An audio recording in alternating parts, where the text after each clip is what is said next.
Я хотел сказать, в каких обстоятельствах все это происходило. То, что с 28 числа сессия была перенесена на 27, а в итоге она состоялась в 5 утра, в 6 утра, это говорит только о том, что депутаты парламента, те депутаты, которые сегодня находились и принимали это решение, они боятся своего народа. Они боялись, что здесь соберется больше людей, что будет оказано давление, поэтому торопились принять незаконное решение. По факту они сегодня просто отменили понятие закон. Они поставили себя выше, чем закон, они поставили выше, чем Конституция, выше, чем народ.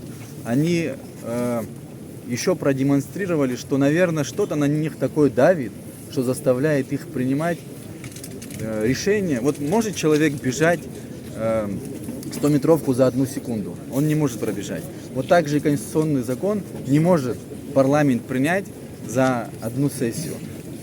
Поэтому здесь говорить больше не о чем. Здесь народ должен понимать, что нас ждут тяжелые времена, и мы должны это осознать. Спасибо.